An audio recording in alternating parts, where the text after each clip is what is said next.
I grew up and live in Prince Edward Island. In talking to some younger members of the island's gay community, I came to realize that our social history is disappearing. Our legal battles are there, you can Google them, but what about how we built community? We don't have an oral history, and that's why we've created this archive, to give an overview of gay life on PEI pre-internet. In doing research, we found we could really only go back as far as the 1970s, and that's why it's mostly gay and lesbian islanders we'll be talking about. As was true of the era, that was our understanding of the breadth of our community at that time. It should be noted, though, that island artist Erica Rutherford was a trailblazer for transgender people both here and elsewhere.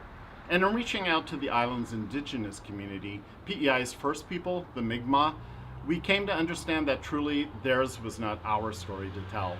Our hope with this archive, then, is that we're adding our voices to what has for too long been considered Prince Edward Island's only history.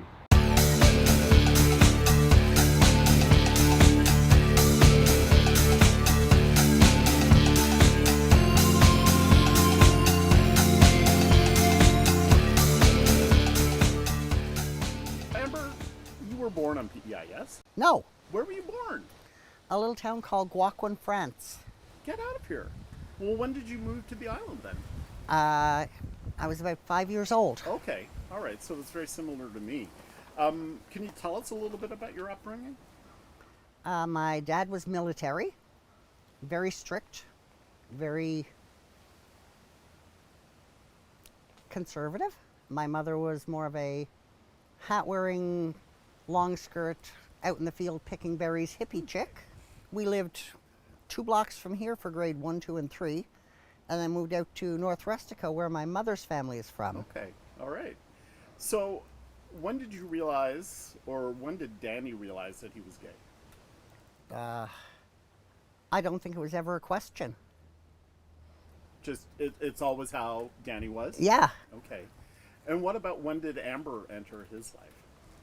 Oh, I was about 20, I think. Okay, and how did that happen?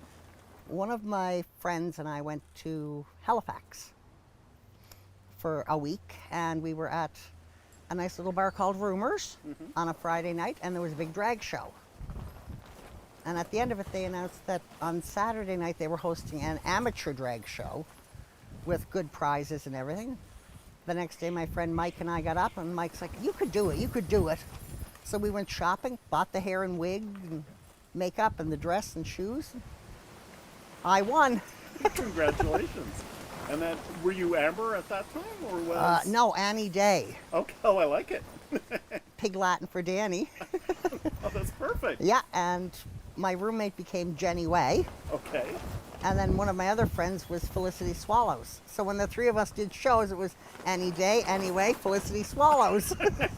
Oh, that trips off the tongue. Yeah. So did you grow up in Rustico? Yeah. Okay. And what was it like being gay and living in Rustico? Was there any issue? No. And Which- what you would expect there would be, so why wasn't there? Well, I have 43 friends that are within 10 years of my age that are gay and or lesbian from North Rustico. Right. And when I mentioned that to Dad, Dad's like, "Is that all you know? There's way more than that." Okay. Yep. All right. And then when did you come into Charlottetown then? For grade 10. Oh, okay. Did your whole family move into No, Charlottetown? I did. Okay. And so what was gay life like then in Charlottetown and in PEI at that time? Were you out into the gay world at that time? Yeah. Okay, so can you set sort of the scene of gay life in PEI Charlottetown at that time? It was very quiet, Yeah. but there was a lot of parties. There was nowhere to really go and meet anyone, and unless you were part of the phone circuit, or if you were at that party, you'd find out, oh, the next one is at. Right. So it was very much word of mouth, or, going to a party, finding out about another party, maybe meeting somebody there. Were there kind of cues that you would look for in another person to see if they might be gay, or if there was a connection, or ways that we as gay people look to each other to find other gay people? I don't think I ever noticed or knew them. Yeah. but I've been fairly visible and a little flamboyant my whole life. So they sort of came to me. Right. So, Yeah. so That's I never interesting. had to go look for them. They found me sitting in the coffee shop or wherever. They'd Yeah. Well, you've always been very open. Like you are to me an icon in the gay scene on PEI. So, what was it like to be so visible? Because you would appear in drag, not always performing, but you just appear in drag. Yeah. And what was it like to be so visible in the early days on PEI, and how has that changed over time? I don't think it's really changed. Okay. And back then, I don't think I realized that I was being so visible. Right. I was just being me. Okay. And I met my partner at one of the dances, house parties, Right. and he was attracted to me because I was so visible. Right. He wanted to be known by everybody, so best way to do it, date him. Right. Well, and there is a kind of confidence that comes with that, I find. I think so. Yeah. So That's go just the way I was brought up, though. ahead. Okay. My dad always said, be what you want, do what you want, but be able to explain it to people without getting emotional. If you go to somebody and say, yeah, well, I'm gay, you have to explain homosexuality, everything to them without getting emotional, because as soon as the emotions come in, tempers rise, and you're arguing then, you're not educating. Oh, that's interesting, and that makes perfect sense to me. Yeah, it's funny. We have people just in general have a lot of preconceived notions. So when you tell me your dad was a military guy, but yet you had no problem being out as a gay person, there was never any real conflict there? No. That's amazing. When the Parliament was voting on the rights for gay and lesbians to get married, my father called me and asked me to come out home. He wanted to drive to the Legion that night. They were having a big meeting about it. Yeah, I'll drive you. He went into the meeting, and I was sitting in the back of the room having a beer. Dad got up and started the meeting, and he said, so, that's my son sitting in the back of the room there. I think what he does in bed is disgusting. But I was in the military, and so were all of you, and we fought to give him the right that we have, and that's the right to get married. I don't like what he does, but I fought for him to have the right to do it. So we're going to have to vote yes on this marriage thing. I was like, wait now, Dad, you just said I was disgusting by compliment. It was sort of, Yeah.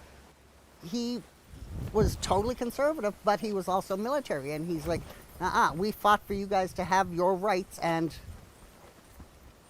you should have them. yeah. Did you find that there were certain issues that made the gay community come together? Like, did AIDS make the gay community on PEI come together? No. No? I think it was just the fact that they wanted to feel like they had a community. So we did whatever we could. We hung out with, it didn't matter back then if you were gay, lesbian, trans. As the community gets bigger worldwide, it's getting more and more segregated into smaller groups. You go to the big cities and they have their lesbian-only bars and the men-only bars and the bear-only bars, and we're getting more and more segregated as time goes on instead of coming together and being Right. a tight-knit group like we used to be. Well, can you talk about some of the events that we used to have? Oh, for a good couple of years, my partner and I would empty out our apartment one Saturday night a month and have 200 people in for drinks and a dance.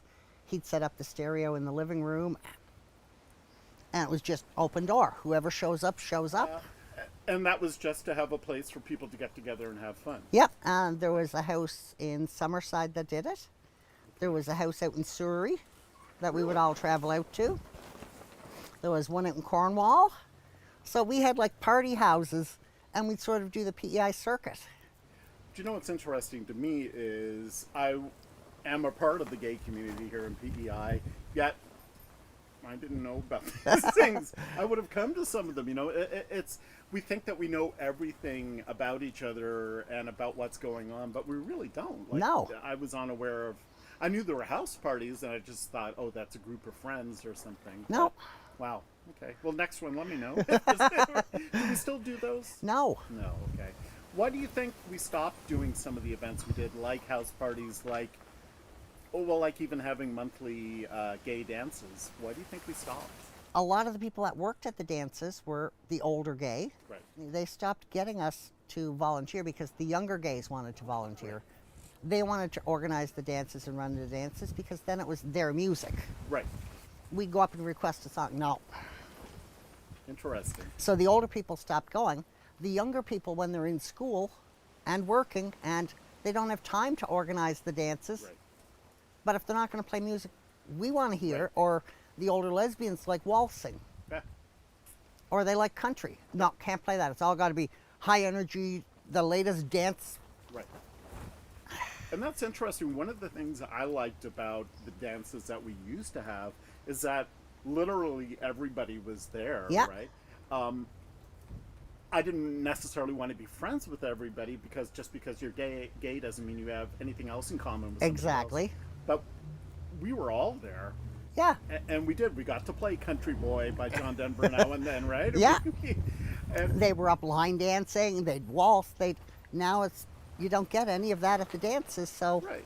And if you didn't like something, you just sat it out, or you went along with it, or Yep. whatever, right? Yeah, yeah. Do you see a time when we might have stuff like that again?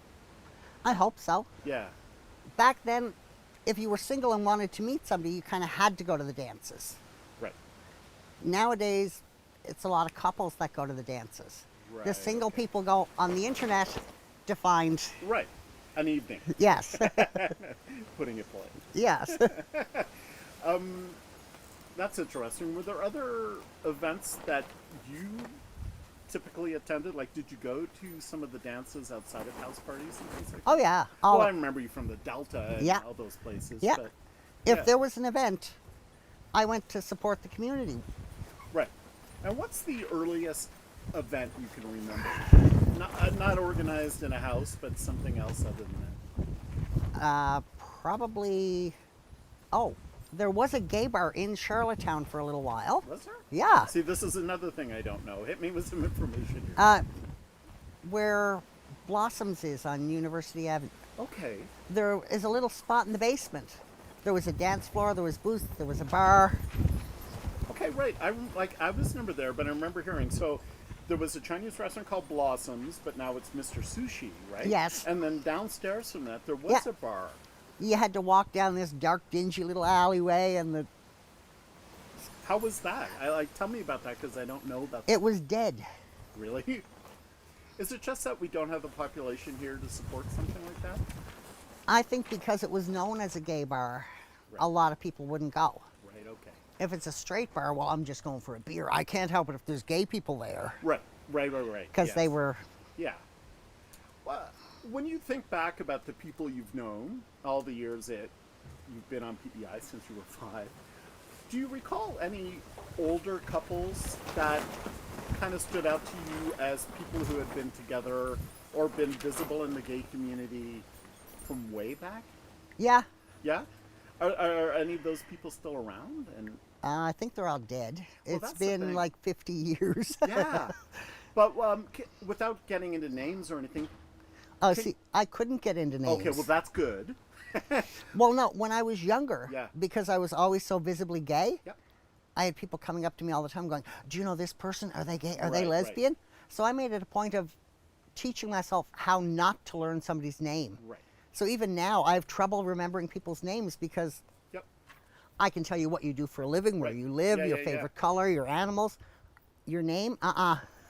Well, and that was like a respect thing. Yeah. Yeah. I mean, people really needed to really look for discretion. Yeah. back then, right. Do you know anything about these people though? Like how they lived their lives? Were they open with their sexuality? Some of the couples were very open, Yeah. But others, lived as roommates. right? There was a lot of that. Yeah. Right? Yeah. Yeah. That's interesting. And I think most of that wasn't community, it was family. Yes. In talking with people doing this interview series, what we found is that a lot of things were put in motion by people who moved here from other places, partly because family wasn't so much of a concern, right? So you're free to set something up. Yeah, see, with my mom and dad, it never mattered. And that's amazing. That's what we need. Yeah. So that people can do what you did, you know. And Mom's family is very strict Catholic. Right. So when I was engaged and getting married, they set up a meeting with the family priest to find out if they attend the wedding, will they be sinning? And what they find out. I never found out because we broke up 3 weeks before the wedding. So, Right. and Dad's family was a little iffy at first until a couple of cousins came out, Okay. and then they went, "Oh, my kids are okay. It's Yeah. not bad then." Right. When you were first appearing as Amber, was there a drag community in PEI? No, Okay, you were the drag community. I in was. PEI. And then, how long after you started appearing as Amber did other people start? within a year. Okay, so it was very fast. Yeah. Yeah. A lot of people I think wanted to, but nobody ever wants to be the first. Right. You go to a dance, nobody wants to be the first one on the dance floor. Well, except me. I have this thing that, if I'm going to go somewhere, I've got to be dressed so when you walk in, people look and go, "Oh." Yep.